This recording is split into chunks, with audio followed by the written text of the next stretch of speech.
was the real deal. He was the real deal. No, he could fight. He could Fight? Yeah. That motherfucker turned the nation around. I mean, I grew up in the you know, a lot of people don't. Well, some people know, but I grew up in the fight game because my dad was a bus driver, obviously from Bronx Tale, but he also was a professional fight trainer. And so I grew up boxing, never professionally, never. I just trained, and you know, when I grew up, and I didn't want to be a fighter. I wanted to be, you know, I wanted to be an actor. But my dad always said that, you know, you could be good with your hands, but if you fight a guy who's good with a wrestler was the toughest guy to fight in the street. Yeah, in the street. A wrestler. I bounced Joey. And my son said, "You got to tell Joey that story because he's into martial arts." I said, "All right, I'll tell him." When I was a bouncer in 1981. I was a bouncer in the Limelight in Manhattan. Wow. It was like the hottest club in the. I must have walked past you 3 times. You must have. You had to because I used to work the door. Yeah. And the only guy, you know, I got it to some people. They called me the Perry Como because I was always like cool. Like I wouldn't like. I said, "Come on, relax. You don't want to fight." I was a good talker, right? But this one fucking guy got into, and I squared him up to hit him, and he went down on me, and he gave me a double leg, yeah. Double leg. I'll never forget. I told him the story, and I found out later he was an all-American college wrestler. He got me down on the floor, and then I remember, I'll never forget it, Joey. I grabbed his shoulders to roll him. It was like I was picking up a building, Joey. I couldn't move. No. Like he just knew how to brace me. Joey, I felt like a child. I felt like a baby.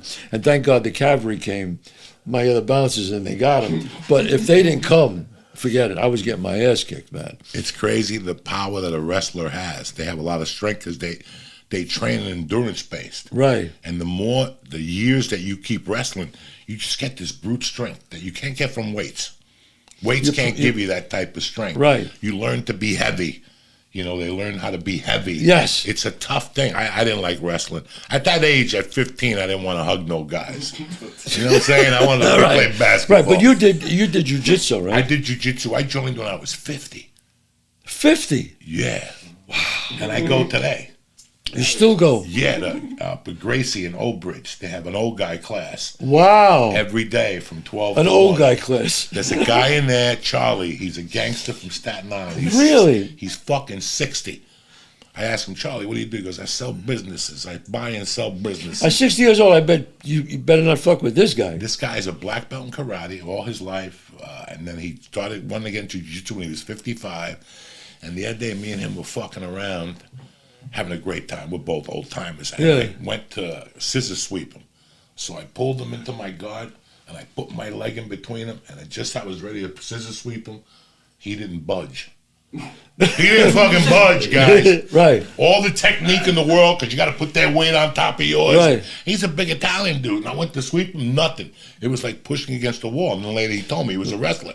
Yeah. He goes, "I wrestled in college." He goes, "I dropped it, after college." Yeah. But I picked it up again with jiu-jitsu. It was but what you said is an interesting thing. Not even weight. It's like they get that strength in their hands. It's a different the grip strength, you know? It's a different strength. It's funny because I joined jiu-jitsu because I was sick and tired of watching people watch stuff and put down jiu-jitsu. I wanted to make sure I knew what I was talking about. Right. I wanted to make sure I understood it.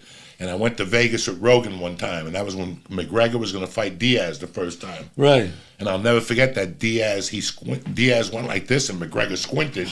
And I thought about it all night. Like after the weigh-in, I bet maybe $20. Yeah. Just to watch the fight. And then I went up to my room and I started thinking about it. I'm like, Diaz is a jiu-jitsu guy. Right. All his life from the beginning. That's a different strength. That's a different strength. Right. That's a different endurance level. I go, you know what? I'm going to bet Diaz. I never forget calling my wife and going, "Put money in the ATM account."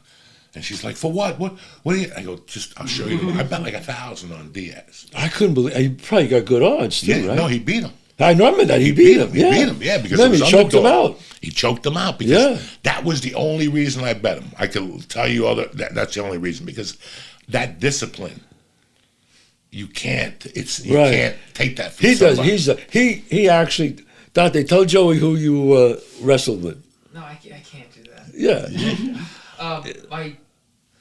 My old jiu-jitsu trainer was really close with the Gracies. Okay. And Hoist came in and did like a small class, and we all got to spar him when I was like 11. How was it? It was the most insane thing ever. He he let us get him in like Right, a choke, yeah. and he tapped out. We're like,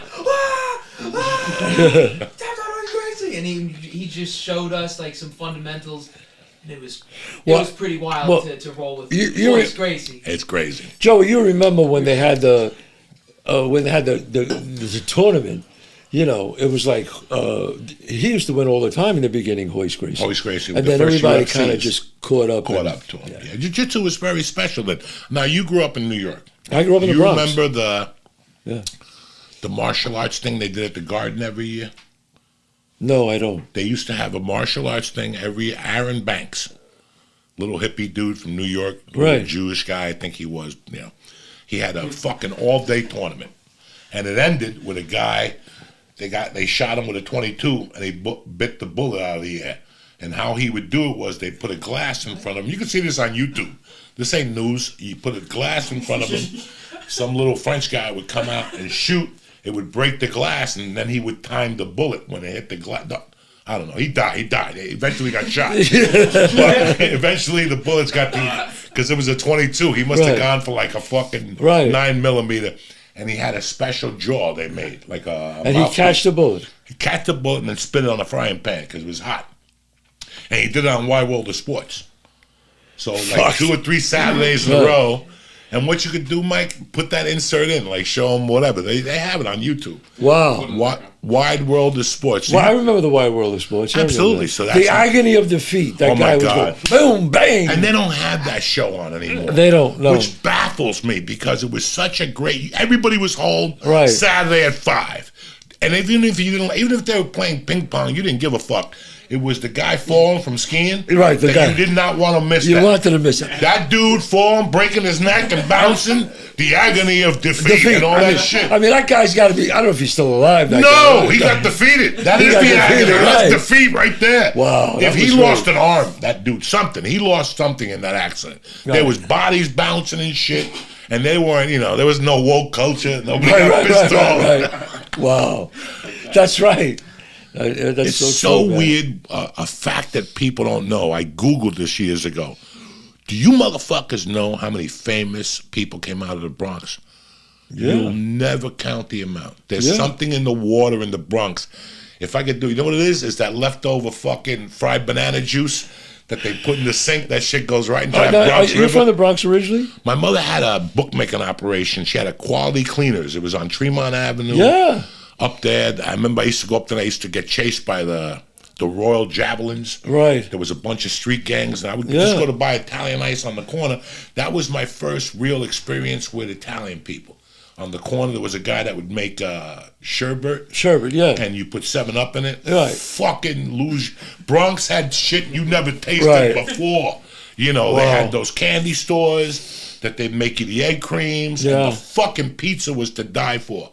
But then we got rid of it like in 71, and then I used to go to the Bronx and do Santeria stuff, or like to eat fried bananas and pork chops, because nobody makes a fucking pork chop like a Puerto Rican. I don't give a fuck what anybody tells you. That skinny pork chop with some red beans and fried rice and fried bananas. I love red beans and fried rice. Oh, my God. When I used to have, I used to, date these Puerto Rican girls, and they would make me arroz con pollo, which I loved. That's how I got introduced to Puerto Rican food. And I love all that shit. I loved all that shit. I love growing up in the Bronx. People always go, how did you, your childhood must have been really rough. And I go, it really wasn't. It was a beautiful childhood. I loved it. It really was. I mean, did I see some violent things? I mean, obviously I wrote Bronx Tale from the killing that I saw when I was sitting on my stoop. But I had a great childhood. I can't complain about it. I really can't. I don't want people to think I lived in this drug-infested area. No, it was an Italian neighborhood. Everybody was Italian. Everybody hung out. Everybody stuck together. Nobody locked their doors. Was there violent shit that happened? Yes. But I loved growing up there, man. I loved growing up there. I can't help it, man. It's a real life. When I would go up there as a child, I looked at it as a real. I even went to the boys' club because we were there one summer. And my mother put me in the camp at the boys' club. That's the first time I realized I was a failure. because I couldn't pass the test to get the president's exam. You had to do like 50 push-ups, 50 sit-ups. Yeah. And I couldn't do the pull-ups, cocksuckers. Right. I couldn't do the pull-ups, so I didn't get pull-ups the patch. are hard, man. Pull-ups were hard, and Right. they used to give us like a little box lunch, and I just remember the pizza. Oh, the If pizza. I really got to remember something from the Bronx in those days was how the cheese just dripped and Right. the flavor. I never got that again. It was just, that's where I learned how to eat all that stuff. And the sandwiches, wet mutts, fucking tremendous. Oh, mutts. You like Italian. Fucking, dog, I ate that shit from the Mutts. time I was 4 to like 6, and then it got taken away from me. And then I was back in New York City, eating Puerto Rican food, pizza, all that shit. And then my mom had a bar in Union City. Right. So I would have to go visit her.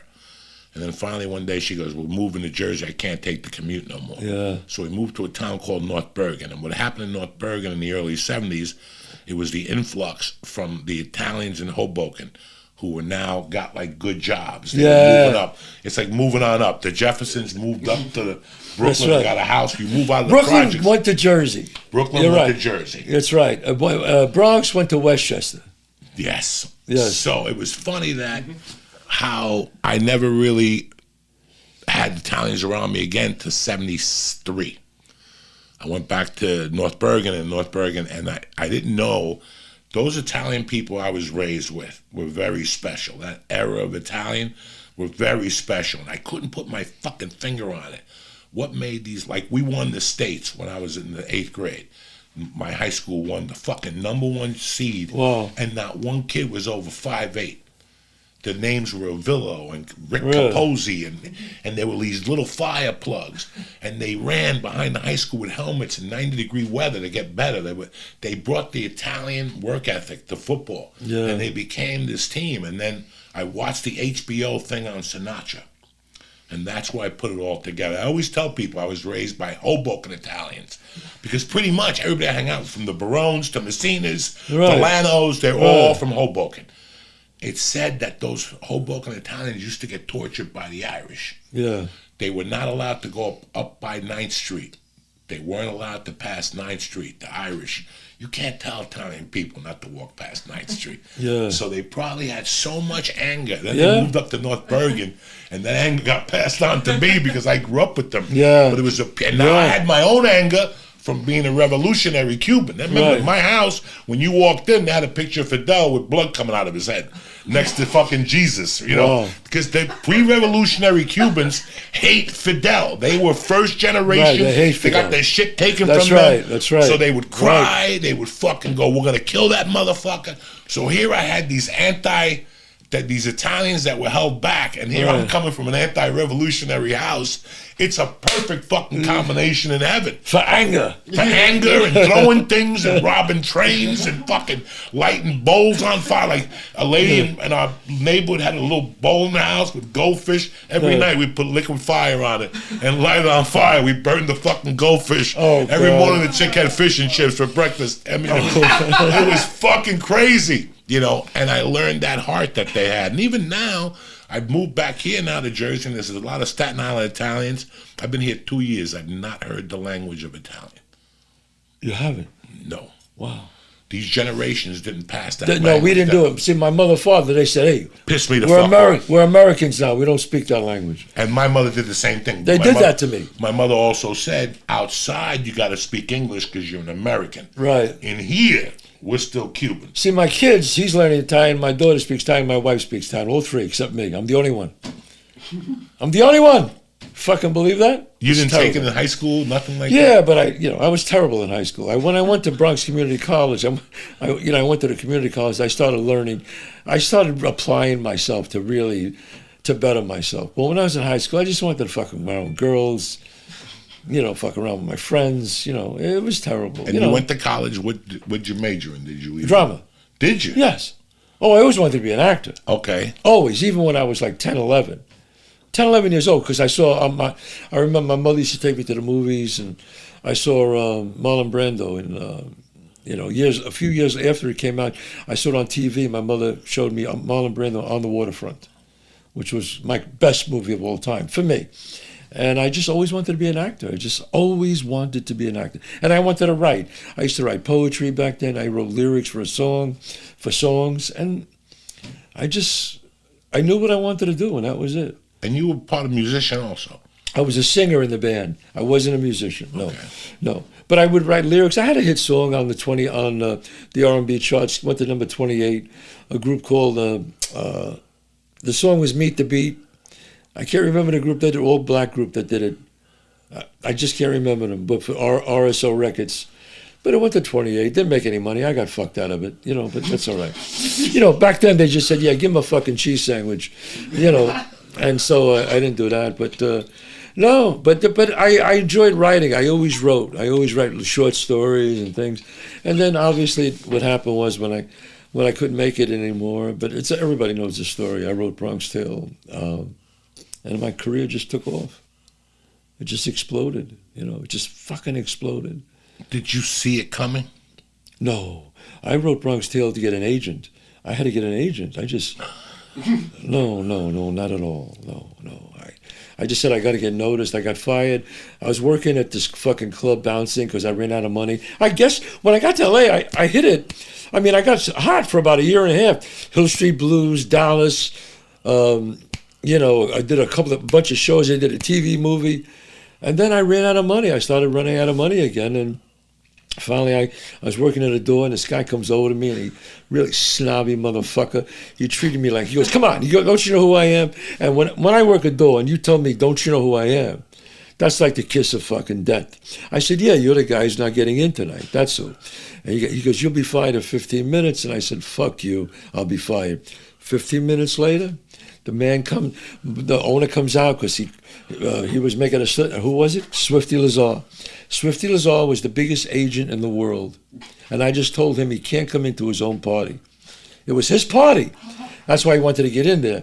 And I got fired, and I went home, and in North Hollywood, I was this fucking dump. I was a shitty apartment, shitty car, and I wrote, I said, I'm going to write about this killing. And I just wrote 5 minutes of it. Then I performed it from my theater workshop.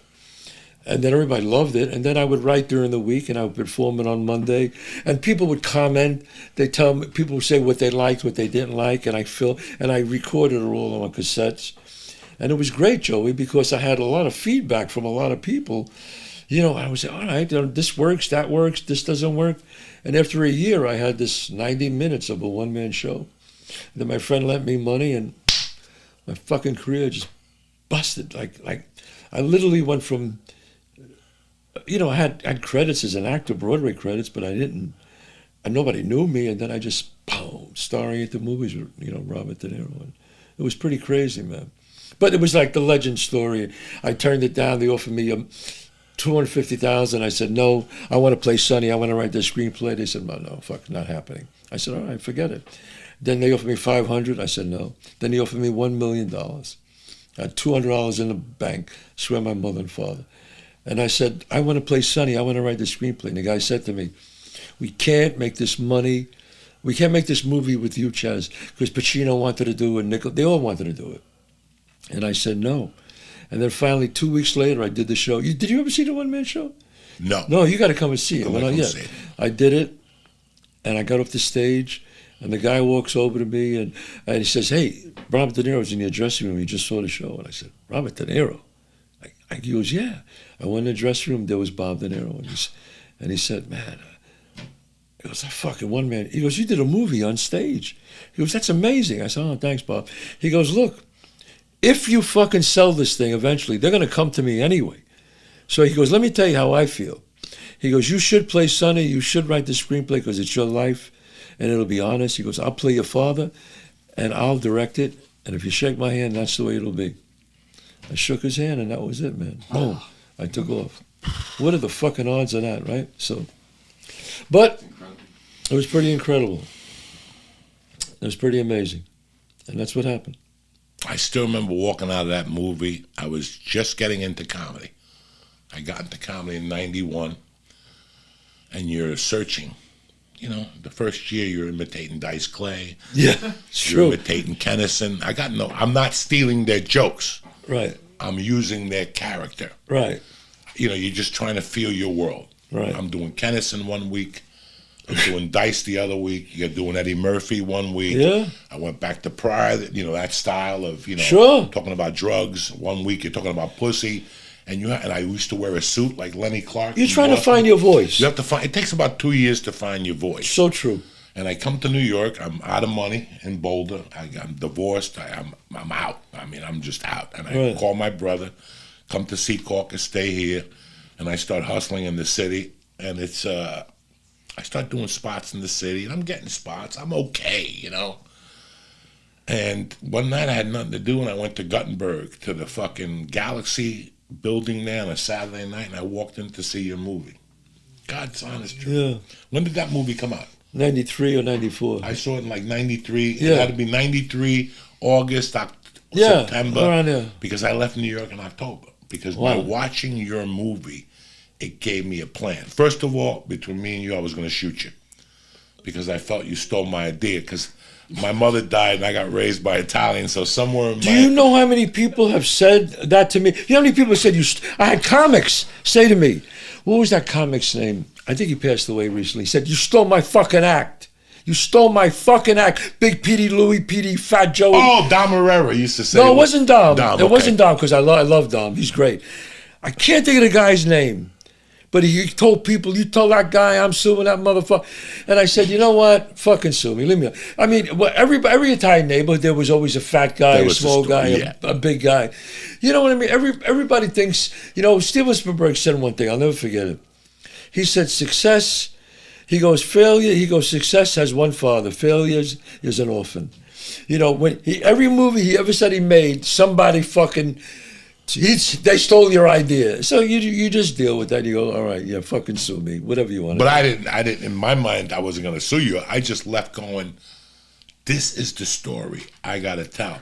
This is the type of comic I have to be. Right. I have to tell my story from a sympathetic way. It's such a great movie because it's got so much heart. At the end, when he meets Joe Pesci and that whole thing, I mean, the movie has so many fucking things. But when I left that movie, I didn't have a car. I got no reason to lie to know, but I didn't have a car. I probably had $8 in my pocket, and I walked home going, now I have a direction. Jesus, really? I have a direction where to take this. I know that what I have in my heart, the story I have in my heart to tell is going to work from watching your story. Yeah. When I became a comic, I was dirty, I was older, so nobody really dug me. But I always knew in the back of my mind, if I got a chance to tell my story, I'm going to eat these motherfuckers up alive. I got to tell my story and how it connects and what happened. As soon as I used to watch those boxing things inside the HBO, inside. Yeah. Before somebody's going to fight. Right. Yeah, 24/7. 24/7. I might hate you, Dante. I'm talking to Dante Palminteri. I might hate you, Dante. But I'm going to bet your father against you in that fight. But because that show showed me your house. It showed me your wife. It showed me your child. It showed me your pool. It's not just you. I'm going to kill him. My right's a great punch. I'm a bad Italian stallion. No. I got to see the real Dante. Right. So I always knew if I could open my heart up. And that's what happened with you. Yeah. You got to open what was in your heart. Yes. And then you got to stop the calls. Oh my God! You gotta stop the call. Forget it. I ain't got a heart. I lied. Yeah. I don't know nothing. If you say I don't know nothing about here, little Petey. When you say this, when this comes into the whole thing and you put it on the stage, that's it. And there's a difference between killing, like making people laugh, right, and the difference between leaving your heart on stage. Right. Jesus Christ, when you leave your heart, and that's why I can't do comedy no more, because I'm 60. I'm gonna die. When I go on stage, it's like I tell a joke now. Right. I didn't realize this until I moved back to Jersey. When we were kids, right. I want you to think about this. We look at your son. Right. When we were kids, we didn't go out to play. We went out to die. Yeah. When we were 12, you went out to die because your friend said to you, I got a go-kart with no brakes. Go. Come on. Yes. We're going downhill. No helmets. Yes. Nobody was allergic to peanuts. There was no elbow braces. Right. Joey, we went out to die. People say, what is the difference of friendship today as a friendship when we grew up? And here's what I say, because I kind of dissected it one day. I was thinking about it because I had to speak about it on a show. Well, I did a thing with Michael Francis, and who I love. You've seen his podcast. Michael Francis, who was with the Colombo family. Yes. who's just wonderful and brilliant. He's got a great podcast, and I was a guest on his podcast. He became a guest on my podcast. But anyway, I said to him once, I said, the difference, Michael, is what is the essence of what makes people remember each other forever as friends? Combat. You could be in a war with a guy, think about that, and then maybe you don't see him for 20 years. But if you were in Vietnam with him, or if you were in World War II, when you see each other, there's a fucking brotherhood there. You were in war together. Okay, so take that down a few levels, obviously, a lot of levels. When we grew up in the street, just like you said, when you're friends, we were like fucking brothers. We bled for each other. We fucking died for each other. We fought for each other. It was no online play date. It was like walk down the street, you had 20 fucking guys, you hung out together. Hey, this crew's coming here. Fuck that crew. You know, and you fought together. It was like a brotherhood. So that's what cemented our friendship. I'm still friends with all these guys for 20, 40 years. We have dinner once a year. Every year we have dinner in my house once a year. A lot of guys are passed on now, but that was the difference, Joey. The kids today, they don't have that, Joey. I've noticed since I've been back to Jersey that the friendships I developed 40 years ago, I mean, we're still friends. You're still friends. There you go. But 40 years has passed. Yes. Between us, and I could see that. But when we get on the phone, it's like nothing. It's like frick and frack again. You know, it's right. It's a really brilliant thing, and that's why I moved here, because I wanted my daughter to have that. Yes. In California, she would have never had that growing up. They just come and go in California. They come and go. Here, like I said, she's a different child because of the shit she's made, the friends she's made. How great is that? That's what your job is as a father, is to give your children a life, is to make them, to give them, to show them, hey man, there's more than this than out there. You know what I mean? I try to protect my children. I try to do as best as I can, but I try to teach them the street too, as much as I could. But obviously they didn't have the life that we have, and good that they did. Good. And that's good. So let them learn it a little later, and that's okay by me. That's how I feel, you know. You know, look at my daughter. I said it the other night on stage. My daughter's 9. She got no fucking resume. None. Right. She knows how to play softball. That's it. When I was 9, I ran numbers. Exactly. I was a lookout. You know what I'm saying? You were a lookout. I was a lookout. Right. I went to the Bronx on Saturdays. Right. You think like when I would tell my mom, Saturday I want you to drive me to Little League. Ain't no Little League. Lewis is paying you $50 to run numbers and get sandwich for the guys on Saturday. And if the number hits, you get fucking 75. You know, that's what I did in the Bronx. And they switch operations every week. You got to go to different addresses. Exactly. Fucking tremendous. I cannot be mad at my mother for that lifestyle. Right. I mean, when he was 9 years old, almost 10, because I was almost 10, I looked at him and I looked at my wife and I said, John, just look at Dante. I said, I was that age when I saw that man kill a man. I said, if that happened to him right now, I would be devastated. Devastated. You know, I was 15. I was 15 and this guy, he's dead now. Little Sally ran a fucking a hula joint, you know, on top of the card games. And I would go up there and he'd go, hey, come here, get me some cigarettes. Go. And I would go get us some sandwiches at Butchie's Deli. I would go get sandwiches. And finally, they would give me tips. And one of them, he looked at me, I'm 15, Joe, he goes, hey, C, call me C. He goes, I see, you want a tip or you want one of the girls? And I was like, what? He said, no, you know. He goes, oh, I'll never forget her name. Her name was Foxy. Foxy, come here. Take care of the kid. Just like that, I'll never forget it. And I was like, I just looked at him. He said, no, go ahead. I mean, I walked in, right, you know, and I'll never forget it, you know. She took care of me, of course, right? Fucking man, every day I'm going back. Yo, Butch, you want to say what you say? You want anything today? My treat. Don't worry about it. My treat. I was fucking back there every day. I never forgot it, man. Every day. And now you go to jail. Throw that chick in jail, and like I was 15. I have a little kid around the corner. He's like 6, and he's always bugging me. But I see him looking at women, and I told the mother, I go, "Do you see this kid? He looks at women when they walk by." She goes, "I know." She goes, "Last time when he was 4, he used me as a wingman to go talk to a chick. So I know he's already thinking of women." So I asked him the one day, I go, "How's that hammer doing?" He's like, "Huh?" And he didn't even know what the fuck I was talking about. So I go, "Let me leave it there." Yeah. Because this is not 2020. I had a guy at my mother's bar. His name was Arnaldo. Yeah. Arnaldo do Campo. A fat little Cuban dude that was a daily bookmaker. Right. And every day he'd say, Coco, come here. You pissing sweet yet? What? Are you pissing sweet yet? Because in Cuban, the term is mad dulce. Is you piss sweet yet? Wow. And I would go, what the fuck are you talking about? And then he would always say, Joey, Coco, you get your dick sucked yet? And I would go, what are you talking? Like, from the time I was 7. Right. You go to jail for that today. Bar, oh, yeah, they'll throw you under the fucking Under jail. the fucking jail. And he'd say it in front of my mother, Jose Antonio, you get your dick sucked today? Leave me alone. You know, with the whole thing. And I'll never forget when I was like 17 once, I saw him at a bar, right, in Union City. And I'm like, I'm not. I gave him a hug. And he's telling me, like, he goes, you look good. He goes, you jerking off? Oh. And I'm like, I don't know. You know? Man. I'm 17 now. He's at this bar, and he's on a chair. All right, he's talking to me, and there's stools, you know, like Mike's got a stool. They're all on the bar. And he's talking to me and my, because Union City right there was where we catch the bus to go into Manhattan. Right. So right by Union City is a post office. It's the last stop on that side of Right. Lincoln Tunnel. So I would go to 29th, get a hot dog from the Sat bread guy there, and then take the bus into the city. So I forget the name of that bar. I went in there, and he's in there in the afternoon, you know. And he goes, you jerking off? You look good.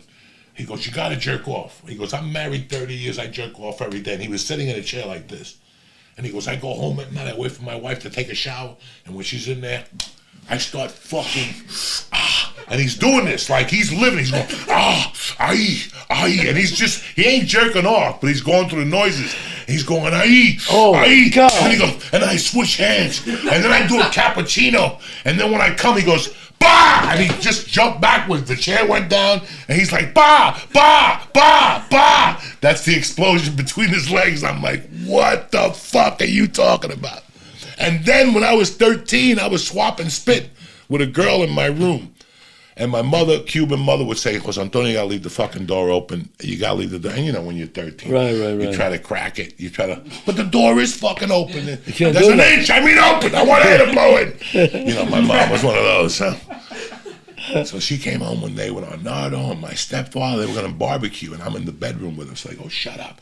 We gotta find out what he's doing out there. So Arnaldo goes, I got it. So he gets a ladder. And he puts it at the side of the building, and I hear something. I'm dry humping to the Earth, Wind, and Fire. Fucking, you know, there was no sex. No, not even a tit. We were in the 6th grade just dry humping. Yeah. And all of a sudden I hear boom, boom. I'm like, what the fuck? And all of a sudden I hear boom. The fucking ladder went down. He broke his leg. They had to take him to the hospital. I go, what the fuck happened? They tried to hide it from me. I was walking up the stairs to see what you were going to fucking do. But it's funny how those are the characters that we talk about in our lives. Because you can't make those people up. You can't make this shit up. You can make those people up. You know, Eddie Mush. That was Eddie Mush in the movie in Bronx Tale. That was Eddie Mush. He was Bob said, we got to go find this fucking guy. And we went up to my neighborhood and we cast Eddie Mush in Bronx Tale. That's him. This fucking guy, he was so bad luck that the bookmakers would not take his bet, no more. Now you would say, why wouldn't they take his bet? He always lost. I'll tell you the reason why. Because all the fucking guys would wait to see who he bet. And they would bet the other way.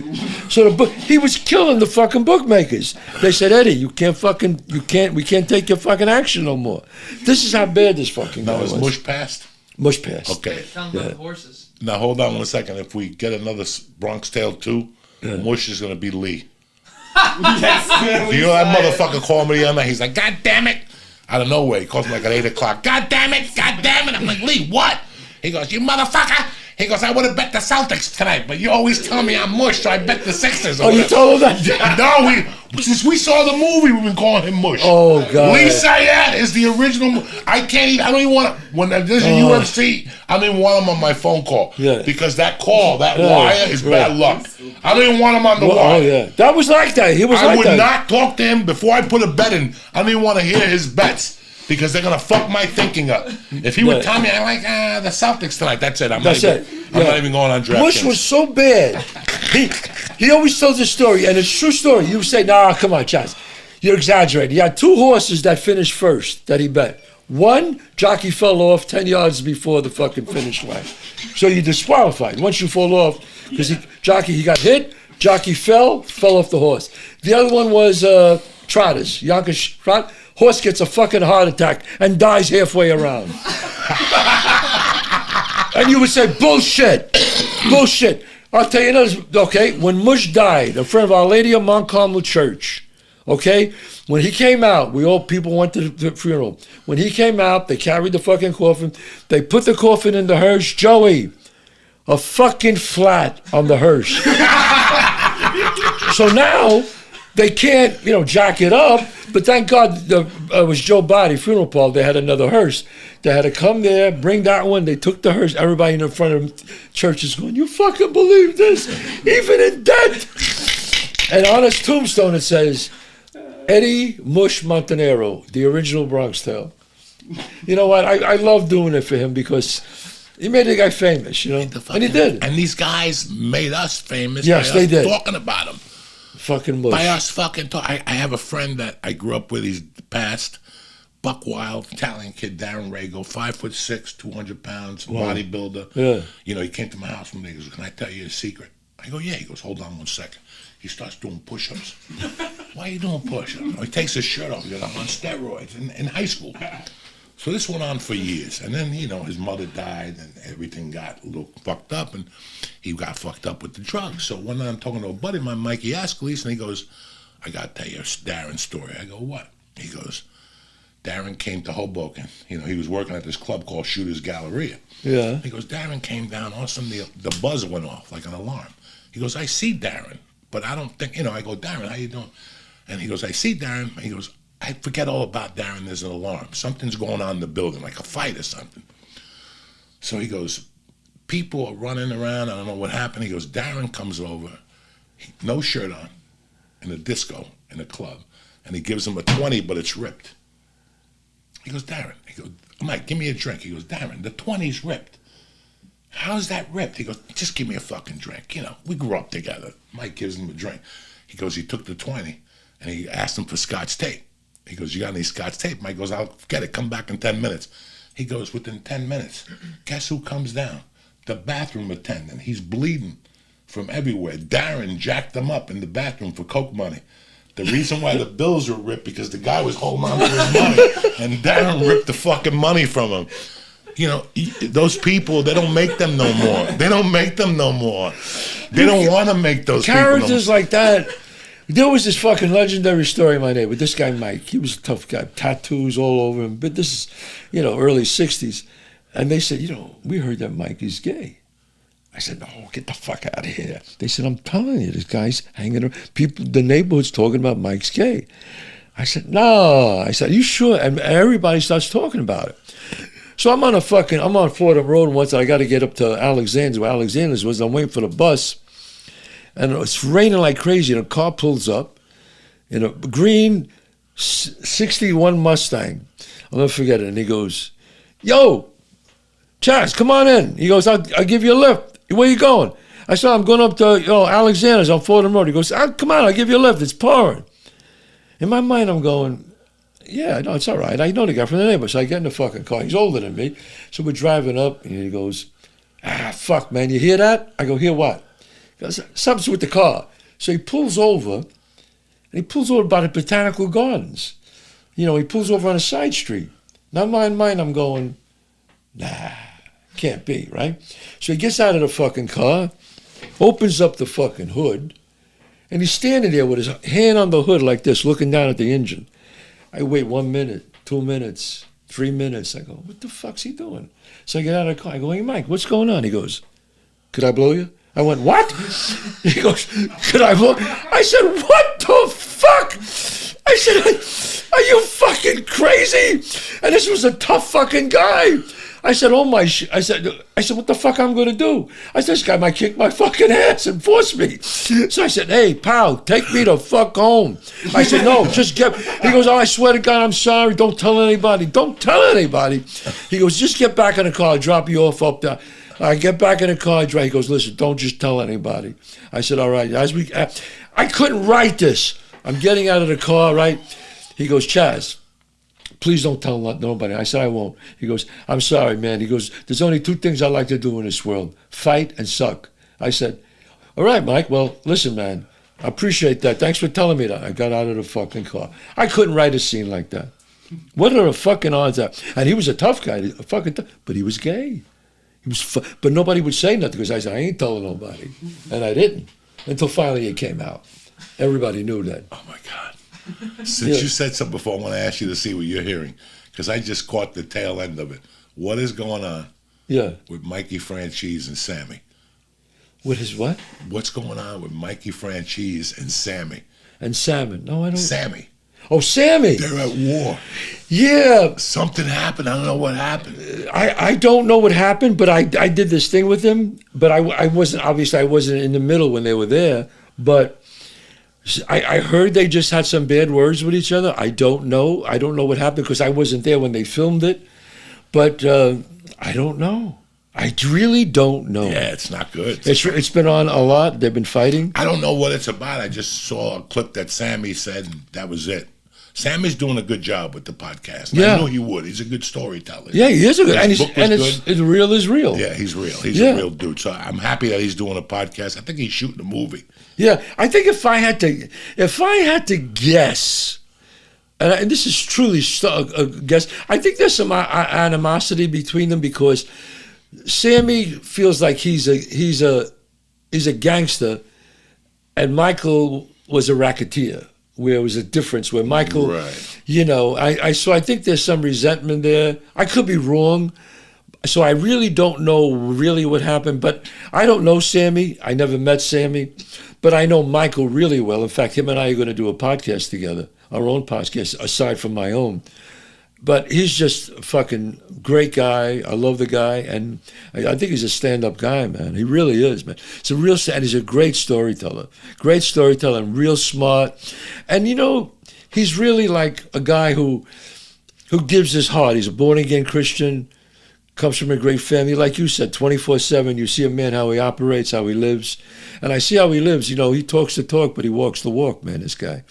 So, again, I don't know what's going on between them, and I can't speak for Sammy because I don't know Sammy at all. But I know Michael, and Michael is just a great guy. Just a stand-up, solid guy, man. Definitely. But it's kind of weird, Joey. Do you find that weird? I mean, you got to admit it, Joey. You have a podcast, I have a podcast. Sammy the Bull, 19 Murders, has a podcast. I mean, do you find, I find that, wow, like this country, no matter what you do, you got a shot to make it somehow. Think about that. He did his time. He did his time. He did more than enough time. Yes. He did time for his son and the whole thing. Yeah. And if you know anything about Sammy, he's fucking very smart. Yeah, I don't know him. Oh, if you read those, did you read his book? No, I did not. If you read listen, a situation arose where I was thinking of doing a podcast with Sammy. Right. And then I had to think about my world. And I think about the people. I mean, people have forgotten about it, but some people haven't. That's what I heard. Is that true? And, well, it's just some people feel like, Right. And how good, when my mother died, the Italians were there for me. I can't tell you how many times. So in my heart, I felt like if I did a project like that, I would spit in the faces of the people who helped me. Because that's their culture and that's their beliefs, and that's the only reason why I wouldn't do it. Really? I think Sammy ratted, but I think he had his reasons why he ratted. It wasn't the first thing on his mind. I think he was a real wise guy. Oh, no question. I think that everything was played against him for him to rat. But I was in the roofing business, and a construction tin cost $200 in Colorado. A construction tin in New York, the same tin cost $2,000. And that was because of the mafia tax. That's, nobody could build anything in 1985. Right. They didn't talk to Sammy. John Gotti was the boss of the Gambinos, but nothing got done. The guy ran construction projects. I talked to an FBI guy at jiu-jitsu, and he's going to find out from me. When I told him, his face went white. He's never going to tell me the truth. Sammy was so businessy that part of his deal was the feds collecting his loan shark payments. Really? They'll deny it. Everybody will deny it. But people in Brooklyn will tell you. I believe it. for about 6 or 7 months. I believe it. That's how much of a businessman he is. I believe when they that. paid off the juror, he's the one that told them That's true. to pay him in segments because the guy could slip on his neck and break his neck, and we already gave him $60,000. Why do that? Let's pay. He's a very good money guy. So you can actually say he was a gangster and a racketeer. And a racketeer. Yeah, I mean, you actually could say that. Yeah. He had a company for everything. A construction company, a painting company. He had a construction, and then what he'd do is, again, this is Sammy. He'd blossom the business. He'd give you a shot. Sammy, let's open up a paint store. Right. The place starts making money. You're dead. He ain't paying you. So he killed most of his partners. Most of those 19 people were partners. No way. Architects. Anybody who did something for him, he iced. He iced DB, DiBedetto. That guy owed him $200,000. That guy owned all the tire shops. So he would kill his partners. He would kill his partners. And then take the business. That's not too cool, Joey. Joey. Killed his brother-in-law. That's right. He killed his fucking brother-in-law. And I heard he said when he was in the coffin, I remember that. I saw that podcast. He said, "Look what you made me do, you motherfucker." And then supposedly he cut the hand off, so he couldn't find the body. And one day he was in the house, and the dog brought the hand in from the backyard. And he killed his wife's brother over money. Wow. He fucking, he did so many things. Like, he was on the outs with Paul Castellano for a long time. Wow. Because he was fucking icy. He killed the people from the casino. What's that place in Brooklyn? You remember it? Gemini? No. The Plaza Lounge. The Plaza Lounge. He shot the guy in the eyeball. The guy came in, paid him the $3 million. He was going to take over the club. Sammy killed him before he could take over the club. I'm telling you, the guy was a fucking... But what happened was... Like, when he went into the FBI, a lot of people don't know about this. He went into the FBI and he ratted. And he ratted so well. He was so articulate. Yeah, they said that. Even though he was retarded. No, he's not retarded, but even though he's got, like, dyslexia. Right. He was so professional. They fell in love with him. So people would come in that wanted to turn, and they go, yeah, me and Sammy did this. And they look at each other and go, get him out of here. He's lying. That's how much they love Sammy. So 10 people flipped and would say, I sold drugs with Sammy, and they go, get him out of there. Sammy never sold drugs. And then it was finally they got together and they go, dog, how can 11 people walk in here and say they were moving Quaaludes with Sammy? So they had to go back to Sammy. Oh, and how they nailed Sammy was the last time was the Iceman. The Iceman made those tapes. Right. And he goes, one time Gravano came up to me to kill a cop. When he signed with the FBI, they said, the only way we'll take you is if you didn't kill a cop. Have you killed a cop or a sanction? He did kill a cop? He paid somebody to kill a cop. Wow. In Bergen County. Wow. So Sammy was a smart dude, and I think the podcast will do great. Well, because people will look at that. People, his podcast does do great. He's a great storyteller. He put it on Patreon. I think he's shooting a movie. Right. Anybody can listen. The great thing about this country is everybody gets a second chance. I got locked up. Yeah. I thought my life was dead. You get a second. If you really want it. I agree. You make a mistake. Mike Tyson made a mistake. Let's talk about Mike Tyson. Oh, this guy didn't punch a guy in the face. Right. This guy didn't beat up bikers in the Bronx. This guy raped a woman. Okay. Have you ever seen Mike when he gets on a plane? The first people taking pictures of him are white women. You see Mike in an airport. Yeah. Everybody loves Mike. Yeah. Everybody loves everybody. Mike. Yeah. Everybody loves Mike Tyson. Yeah. This guy did one of the worst things you could do in life, rape. Right.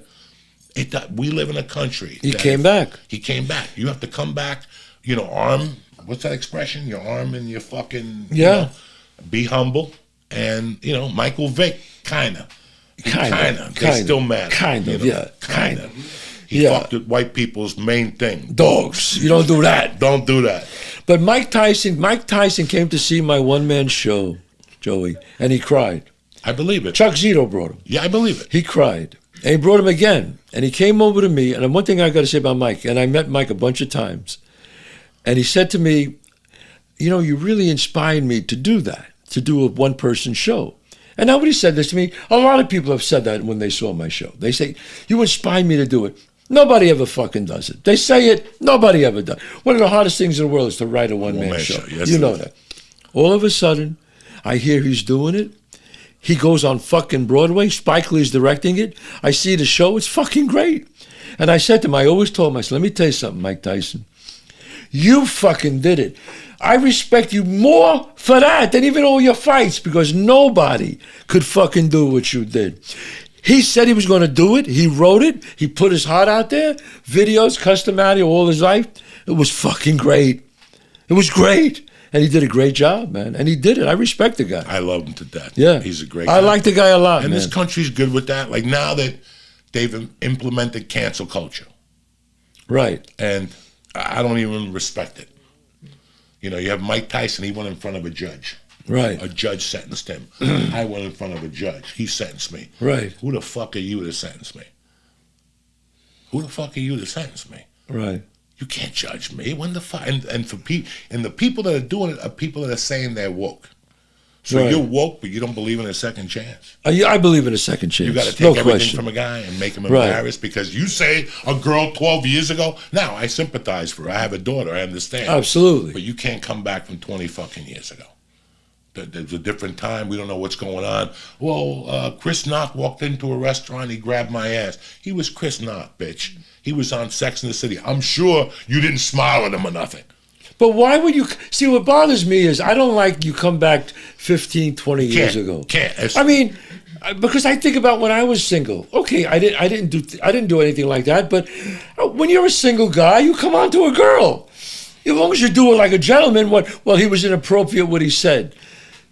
I was fucking coming on to you. I was fucking 22 years old. What the fuck you want from me? Now, time out. He was inappropriate what he said. Now, ladies, how many guys come up to you on a daily basis and say, can I have your number? And you're like, I'm flattered, but I don't want to. Or, hi, can we go out on a date? And you're flattered, but you don't want to. Don't you want a guy to come up to you and say, because I'm no handsome guy, but whenever I said this line, it was to go. First man who talks loses. How about we go back to my place? I got a gram of Coke and I'll suck your fucking uterus out. You don't say nothing after that. You just look at the bar and you turn around and walk. Jesus. If they follow you, you got to hit her.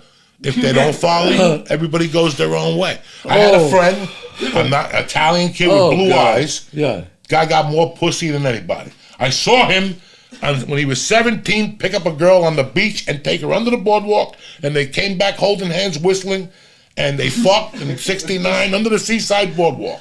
And I said, enough with this shit. I got to listen to what this motherfucker's telling girls. Right. He's Indian. He was Italian, but his mother had a little bit of Indian in him, so when he got drunk, he got ubats. Right. So he would tell women, like, and his eye would roll.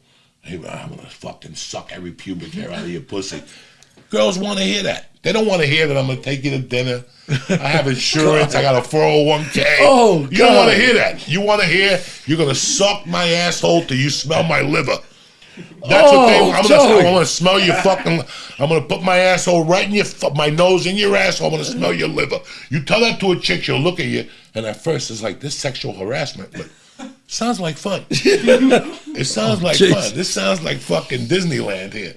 Wow. So you don't really know how to, I know that's the only thing that worked for me. When I went up to a woman as a gentleman, they didn't want to talk to me. I like to take you out. No, I have to admit, I was always a gentleman. Yeah, you got to be a gentleman. I have to. But after a while, you're 30, you're like, enough with, when a girl's 20. Yeah. I want a guy that's dark and, he smells like Columbo, and the bitch is 30. Yeah. And he could be a little chubby, he could be missing a tooth, but the standards drop a little bit. Yeah, the standards keep dropping as you get older because that fucking prince ain't showing up to your house. You know what I'm saying? Right. Yeah. When they're young, when they're in their early 20s, they're like the handsome guy with the six packs. But as they get older, they go, well, this guy just wants to bang me. Yeah. This older guy here is going to take care of me a little bit. And that's why I won't talk to young girls. Yeah, no. Like, listen, I didn't like, when I was 18, I still liked 29-year-old women. Right. I didn't want to hear that chitter-chatter. You take a Catholic girl home, she gives you a tip, you got to walk her home and pat her the whole way. She's crying. These Irish chicks, they cry on the way home. And I love Irish chicks. You know that. Right. I love Italian women, but they yell too much. So the Irish chicks like me because I'm their father. Irish women have crazy dads. That's true. They beat the kids. They drink. Call them cocksuckers. They drink. So the only women who ever wanted to have anything to do with me was Irish chicks. I'm cool to Irish chicks. They're like, he's okay. He's like my dad. Right, wow. Even my wife says it to me. She's like, you're becoming my dad. Holy shit. I love Irish women. Yeah, they got dirty feet. They got that little dirt on the heel, you know what I'm saying? Like when you go to fucking, what was the porno chick on 42nd Street when we were kids? You go in there, Spaceland, Sexland. Sexland. You went in there, the thing opened up, and you put your head in the thing, and you would suck God. the tit for like a quarter. But if you didn't put a quarter in the slot, the thing shut on your window. I have a friend, Paris. He's a cop in San Diego. Right. In the 8th grade, we play hooky. We went over to Sexland. The window caught him. We walked out like we didn't know nothing. We just walked out. It was a circle with rooms. Right. The guy would walk out, Dante, tremendous. And a guy would come in with a bucket with hot water. And you're free to go in there, and your feet would be sticky and shit on the way in there. God. And it'd be like, I would take the bus into the city, and I'd come out of Port Authority maybe 7:45, and I would see the Hasidic Jews walking into Sex That's Land right. by the fucking dozens. Yeah. And at 8 a.m., it was the chicks that were hooking, and they're just coming in for like one last $20. So it would be like a rotating stage. It'd be like a rotating stage, and this chick would be on heroin, and she'd be passed out, and there'd be some guy like banging her, and you're like sitting there like, what the fuck is going on? What's happening with my life? But I'm in here, I might as well bang one out, you know what I'm saying? So, and then this little ugly chick walking around from window to window. Do you want to suck my tit for $1? Do you want to suck, because you have that little hood, so you could stick your head in just like kiss. When you're in the 8th grade, you know, you're living like a doctor. That's living in New York, man. That's the New York fucking experience. That's the New York experience. You're right, man. You're fucking right. So he tells me, he goes, Dad, you should have brought, we should bring something to Joey. We're going to his house. I said, well, we can't stop now. It's too fucking late. I don't want to be so late. I go, yeah, I should have brought him next time I come, I said, I'm going to get him some Cuban rum. He goes, Cuban rum? He don't want no fucking rum. He goes, give him an ounce of fucking weed. I said, I'm not giving him no fucking, I can't do that. That's terrible. You don't smoke? No, I don't. I did. You did? And when did you quit? Yeah. Oh, years ago. My thing was LSD. I loved LSD. my thing, my thing was LSD. But I'm older than you, but when I took LSD in the late 60s, we used to have it was really fucking strong, Joey. We used to go, I was in a band, I had a long hair down to here. So we used to go to this guy's house. We all walk in, he goes, all right, guys, I made some good shit today. You have an eyedropper, like, you go like this. Stick out your tongues. We would all stick out our tongues. He'd go, doot, doot, doot, doot, doot, doot, doot. And we all go, all right, man. We pay him, walk out of there. See, the thing about LSD, was like, this is it for 12 hours. 8 to 12 hours. This is it. There ain't no coming down, motherfucker. Ain't no coming back. There ain't no coming back. This was it. He didn't know that I took a drug till he was about 22 years old. He used to ask me growing up, Dad, come on, you never fucking smoked pot? And I go, never. When he was 22, finally, when I started writing this book that I wrote, then I started coming out. I said, I wanted to wait till he was older because I didn't want to give him permission at that age. No. You know what I mean? But no, I was, LSD, we used to spike each other, Joey, me and my friends, we used to spike each other. We'd never eat in front of each other. We'd never eat because I wouldn't, and I was one of the last guys to get fucking spiked. So I'm sitting around my friend Timmy Knapp, God rest his soul. I said, Timmy, we got to spike the guys. I said, but what is a food that nobody couldn't resist? And he goes, I don't know. He goes, should we get what's it on? I go, no, it's too big. He goes, Oreos. Oreo crackers. Smart. So we get Oreo crackers, Joey. So he's like there, I'm over here just like this. So I said, he goes, do you want a trip? I said, no, I don't want a trip. He goes, all right, let's just spike him. I said, okay. He goes, but I want to eat something. I go, it's very simple. The good pile's here, the bad pile's there. That's the bad pile, that's the good pile. I said, we take out of the good pile. So we're doing I'm getting the purple haze was the fucking acid. And we smashed it all up in powder form, and we're going like this. Open up the Oreo cookie, right? So I put him in the bad pile. It was so fucking bad. You know this. So he ain't looking. I'm putting some of the bad ones in the good pile. I'm throwing them in, right? I'm throwing them in, right? So he's going like this. He's taking from the good pile. 20 minutes, 30 minutes go by. He goes, hey, Chazz, this shit goes through your hands? I said, what are you talking about, Timmy? He goes, man, I feel like I'm fucking, you get that foot in your mouth, he goes, I said, Timmy, come on, stop it. That's the good pile, that's the bad pile. He goes, I keep throwing shit in the fucking, he goes, what the fuck? He goes, something's going on. I can't fucking believe it. I'm tripping. I go, you can't be tripping. He goes, please tell me you fucking spiked me, please. I said, all right, I fucking spiked you. And he goes, oh, thank God. He thought he was losing his fucking mind. It's terrible. So I took some of the fucking bad ones. And I said, oh, you happy now? Look, So we both started tripping. We waited till all the guys come in. So everything's on top of the fucking, right, Oreo cookies. So every guy walks in, just like I said, Joey, hey, every guy's grabbing it, taking what I'm saying. And we're fucking laughing, right? Knock on the door, open the door. It's the fucking super of the building. Older guy. Back then, he must have been like 50. He walks in, he goes, how you guys doing? Everything all right? You guys are okay? I said, yeah, we're okay. He goes, oh. He goes, can I have a couple? So everybody's standing there. So what the fuck are you going to... We go, yeah, go ahead. He takes a fucking couple, make a long story short.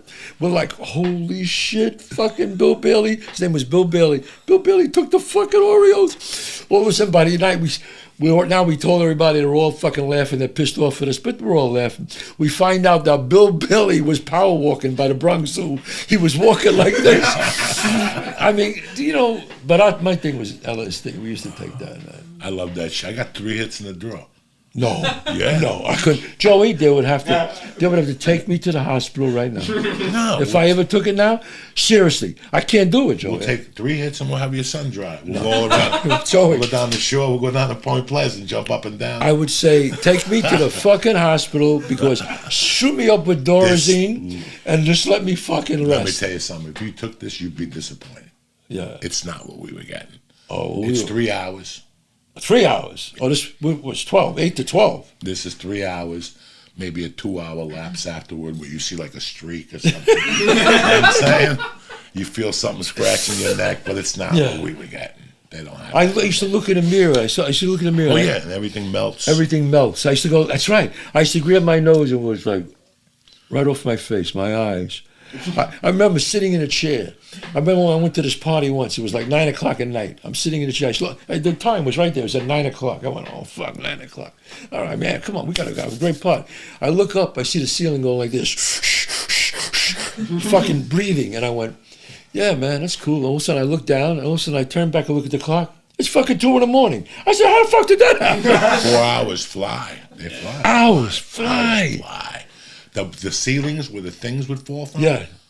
I remember one time, that's the same thing, because the popcorn, they go like that, and then if a thing happens to fall, you start thinking the whole roof is going to fucking fall down. But you get these fucking things. It was like, and sex was like off the fucking charts. Well, that was like when you and the girl both did it. I mean, yeah, I never found a girl that could do that shit I was doing. I was doing the double barrel sunshine, fucking, brown dot, the brown dot window pane I did for the Stones in Foreigner in Philadelphia, and I wouldn't leave the hotel room.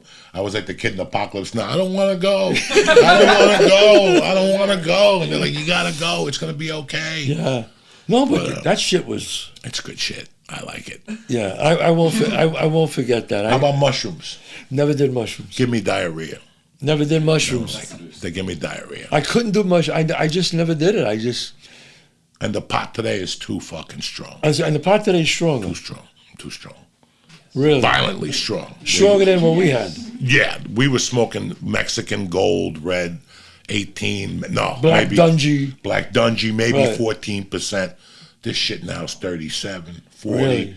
They have that shit you could smoke with a fucking blowtorch. I don't do none of that stuff. I just smoke pot. That's it. Yeah. I can't. I don't drink no more. No, I haven't gotten high since the 70s, man. I mean, I just said, boom, that was it. I just don't do anything, man. But I remember this guy came into, I was living in St. Thomas in the Virgin Islands with the band, and the guy said, hey, I got some opium. I said, opium? He says, yeah, want to smoke some opium? I said, I don't know, I never smoked opium before. He goes, and we're all sitting around, we're all like, we said, yeah, let's give it a shot. It's all right. So I said, anything you want to tell me? He goes, yeah, where you smoke it, that's where you'll be. And I went, oh. I said, come on. I said, we get high. I said, give me the fucking thing. I took a few hits. Joey, I leaned against the wall and I started sliding down the wall. And I fucking stayed right there. It's like a dream thing.